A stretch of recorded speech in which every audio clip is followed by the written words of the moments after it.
Election ಟಿಕೆಟ್ಗಾಗಿ ಕೊಪ್ಪಳದಲ್ಲಿ ಪೈಪೋಟಿ ನಡೀತಾ ಇದೆ. 4 ಆಕಾಂಕ್ಷಿಗಳ ನಡುವೆ ಟಿಕೆಟ್ಗಾಗಿ ಪ್ರಬಲ ಪೈಪೋಟಿ ಅನ್ನೋದು ಇದೆ. ಲೋಕಸಭಾ ಚುನಾವಣೆ ಇರುವಂತ ಹಿನ್ನೆಲೆಯಲ್ಲಿ ಎಲ್ಲಾ ಕ್ಷೇತ್ರದಲ್ಲೂ ಕೂಡ ನನಗೆ ಟಿಕೆಟ್ ಬೇಕು, ನಾನ್ ಟಿಕೆಟ್ ಆಕಾಂಕ್ಷಿ ಅನ್ನೋದನ್ನ ಹೇಳ್ತಾ ಇದ್ದಾರೆ. ಅದೇ ರೀತಿಯಾಗಿ ಕೊಪ್ಪಳದಲ್ಲಿ 4 ಆಕಾಂಕ್ಷಿಗಳಿದ್ದಾರೆ. ಅಮರೇಗೌಡ ಬಯ್ಯಾಪುರ, ಅನಿಲ್ ಕುಮಾರ್ ತಡಕಲ್, ಬಸನಗೌಡ ಬಾದ್ರಲಿ, ರಾಜಶೇಖರ್ ಹಿಟ್ನಾಳ್ ನಡುವೆ ಸಿಕ್ಕಾಪಟ್ಟೆ ಪೈಪೋಟಿ ನಡೀತಾ ಇದೆ. ಅಮರೇಗೌಡ ಬಯ್ಯಾಪುರಗೆ ಕೆಲಸ ಮಾಡುವಂತೆ ಸಿಎಂ ಸೂಚಿಸಿದ್ದಾರೆ. ಆದರೆ ಯುವಕರಿಗೆ ಆದ್ಯತೆ ಅಂತ ರಣದೀಪ್ ಸಿಂಗ್ ಸುರ್ಜೇವಾಲಾ ಹೇಳಿಬಿಟ್ಟಿದ್ದಾರೆ. ಕೊಪ್ಪಳದಲ್ಲಿ ಅನಿಲ್ ಕುಮಾರ್ ತಡಕಲ್ಗೆ ಟಿಕೆಟ್ ಎಂಬ ಮಾತು ಓಡಾಡ್ತಾ ಇದೆ. ಅನಿಲ್ ಕುಮಾರ್ ಲಿಂಗಾಯತ ಜಂಗಮ ಸಮುದಾಯಕ್ಕೆ ಸೇರಿದವರು. ಅನಿಲ್ ಕುಮಾರ್ ಪರ 5 ಶಾಸಕರು ನಿಂತಿದ್ದಾರೆ. ಇವರಿಗೆ ಟಿಕೆಟ್ ಸಿಗಬೇಕು ಅಂತ ಹೇಳ್ತಾ ಇದ್ದಾರೆ. ಈಗಾಗಲೇ ಅನಿಲ್ಗೆ ವರಿಷ್ಠರ ಮಟ್ಟದಲ್ಲಿ ಖರ್ಗೆ, ಸುರ್ಜೇವಾಲಾ ಬೆಂಬಲ ಕೂಡ ಇದೆ. ಹೀಗಾಗಿ ಅನಿಲ್ ಕುಮಾರ್ಗೆ ಈ ಬಾರಿ ಟಿಕೆಟ್ ಎಂಬ ಮಾಹಿತಿ ಓಡಾಡ್ತಾ ಇದೆ. ನೋಡಿ, ಎಲ್ಲ ಪಕ್ಷದಲ್ಲೂ ಎಲ್ಲ ಕ್ಷೇತ್ರದಲ್ಲೂ ಈ ಥರದೊಂದು ಪೈಪೋಟಿ ಇದೆ. ಅದೇ ರೀತಿಯಾಗಿ ಕಾಂಗ್ರೆಸ್ನಲ್ಲೂ ಕೂಡ ಈ ಪೈಪೋಟಿ ನಡೀತಾ ಇರುವಂಥದ್ದು. ಒಬ್ಬೊಬ್ರು ಒಂದೊಂದು ಬಣ ಅಂತ ಕರೆಸ್ಕೊಳ್ತಾ ಇದ್ದಾರೆ. ನನಗೆ ಟಿಕೆಟ್ ಸಿಗುತ್ತೆ ಅನ್ನುವಂಥ ನಿರೀಕ್ಷೆಯನ್ನ ಇಟ್ಕೊಂಡಿದ್ದಾರೆ. ಪ್ರಮುಖವಾಗಿ ಕೊಪ್ಪಳದಲ್ಲಿ 4 ಆಕಾಂಕ್ಷಿಗಳು: ಅಮರೇಗೌಡ ಬಯ್ಯಾಪುರ, ಅನಿಲ್ ಕುಮಾರ್ ತಡಕಲ್, ಬಸನಗೌಡ ಬಾದ್ರಲಿ, ರಾಜಶೇಖರ್ ಹಿಟ್ನಾಳ್. ಇವ್ರ ನಡುವೆ ಪೈಪೋಟಿ ಇದೆ. ಬಟ್ ಒಬ್ರೊಬ್ರು ಸಪೋರ್ಟ್ ಇದೆ. ಅಮರಗೌಡ ಬಯ್ಯಾಪುರಗೆ ಕೆಲಸ ಮಾಡಿ ಅಂತ ಸಿಎಂ ಸೂಚನೆ ಕೊಟ್ಟಿದ್ದಾರೆ. ಆದರೆ ಯುವಕರಿಗೆ ಆದ್ಯತೆ ಅಂತ ರಣದೀಪ್ ಸಿಂಗ್ ಸುರ್ಜೇವಾಲಾ ಹೇಳಿಬಿಟ್ಟಿದ್ದಾರೆ. ಇನ್ನು ಅನಿಲ್ ಕುಮಾರ್ ತಡಕಲ್ಗೆ ಟಿಕೆಟ್ ಅನ್ನೋದು ಸದ್ಯಕ್ಕೆ ಓಡಾಡ್ತಾ ಇರುವಂಥ ವಿಚಾರ.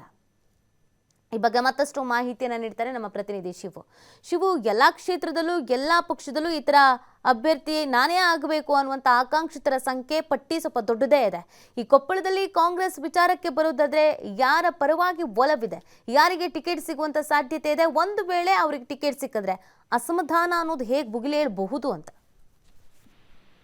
ನೀತಿ ರಾಜ್ಯದ ಎಲ್ಲ 28 ಲೋಕಸಭಾ ಕ್ಷೇತ್ರಗಳಲ್ಲೂ ಕೂಡ ಈಗಾಗಲೇ ಟಿಕೆಟ್ಗೆ ಪೈಪೋಟಿ ಶುರುವಾಗಿದೆ. ಕಾಂಗ್ರೆಸ್ ಈಗಾಗಲೇ ಕಳೆದ 3 ತಿಂಗಳಿಂದಲೂ ಕೂಡ ಸಿದ್ಧತೆಗಳನ್ನ ಮಾಡ್ಕೊಳ್ತಾ ಇದೆ. ಈಗಾಗಲೇ ಆಕಾಂಕ್ಷಿಗಳ ಪಟ್ಟಿಯನ್ನು ಕೂಡ ರೆಡಿ ಮಾಡಿದೆ. ನಾಳೆ ಬೆಂಗಳೂರಿನಲ್ಲಿ ಎಐಸಿಸಿ ಚುನಾವಣಾ ಸಮಿತಿ ಸಭೆ ಶುರುವಾಗ್ತಾ ಇದೆ. 4 ಗಂಟೆಗೆ ನಾಳೆ ನಡೆಯುವಂತ ಸಭೆಯಲ್ಲಿ ಎಲ್ಲ 28 ಲೋಕಸಭಾ ಕ್ಷೇತ್ರಗಳ ಅಭ್ಯರ್ಥಿಗಳ ಆಯ್ಕೆ ಬಗ್ಗೆ ಬಹುತೇಕವಾಗಿ ಫೈನಲ್ ಮಾಡುವಂತ ಸಾಧ್ಯತೆಗಳಿದೆ. ಸೊ ಹಾಗಾಗಿ ಈ ಚುನಾವಣೆಯಲ್ಲಿ ಎಲ್ಲ ಕ್ಷೇತ್ರಗಳಲ್ಲೂ ಕೂಡ ಪೈಪೋಟಿ 2-3 ಜನರ ನಡುವೆ ನೇರವಾದಂತಹ ಹಣಾಹಣಿ ನಡೀತಾ ಇದೆ ಟಿಕೆಟ್ಗಾಗಿ. ಹಾಗೆ ಕೊಪ್ಪಳದಲ್ಲೂ ಕೂಡ ಈ ಬಾರಿ ಸಾಕಷ್ಟು ಪೈಪೋಟಿ ಇದೆ. ಕೊಪ್ಪಳದಲ್ಲಿ 4 ಅಭ್ಯರ್ಥಿಗಳಿದ್ದಾರೆ. ಒಂದು ಕಡೆ ಕೊಪ್ಪಳ ಲೋಕಸಭಾ ಕ್ಷೇತ್ರದಲ್ಲಿ ಲಿಂಗಾಯತ ಸಮುದಾಯದ ಮತಗಳೇ ನಿರ್ಣಾಯಕ ಆಗಿದೆ. ದಲಿತ ಮತ್ತೆ ಲಿಂಗಾಯತ ಸಮುದಾಯದ ಮತಗಳು. ಸೊ ಹಾಗಾಗಿ ಕಳೆದ 16 ಲೋಕಸಭಾ ಚುನಾವಣೆಗಳು ನಡೆದಿದೆ. 6ರಲ್ಲಿ ಕಾಂಗ್ರೆಸ್ ಗೆಲುವನ್ನ ಕಂಡಿದೆ. ಅಲ್ಲಿ ಯಾರು ಲಿಂಗಾಯತ ಜಂಗಮ ಸಮುದಾಯದಲ್ಲಿ ನಿಂತಂತವರು ವಿಜಯಿಯಾಗಿ ಬಂದಿದ್ರು. ಹಾಗಾಗಿ ಈ ಬಾರಿ ಕೂಡ ಅದೇ ಸಮುದಾಯದವರಿಗೆ ಟಿಕೆಟ್ ಅನ್ನ ಕೊಟ್ರೆ ಗೆಲ್ಲಬಹುದು ಅನ್ನುವಂತ ಲೆಕ್ಕಾಚಾರಗಳು ಶುರುವಾಗಿದೆ. ಒಂದು ಕಡೆ ಮಾಜಿ ಶಾಸಕ ಅಮರೇಗೌಡ ಬಯ್ಯಾಪುರ ಅವ್ರಿಗೆ ಸಿದ್ದರಾಮಯ್ಯ ಅವರು ಸೂಚನೆಯನ್ನ ಕೊಟ್ಟಿದ್ರು, ಲೋಕಸಭಾ ಚುನಾವಣೆಗೆ ನೀವು ತಯಾರಿಯನ್ನ ಮಾಡ್ಕೊಳ್ಳಿ, ನಿಮ್ಗೆ ಟಿಕೆಟ್ ಅನ್ನ ಕೊಡ್ತೇವೆ ಅಂತೇಳಿ. ಅಮರೇಗೌಡ ಬಯ್ಯಾಪುರ ಅವರು ಕ್ಷೇತ್ರದಾದ್ಯಂತ ಈಗಾಗಲೇ ಓಡಾಡ್ತಾ ಇದ್ರು.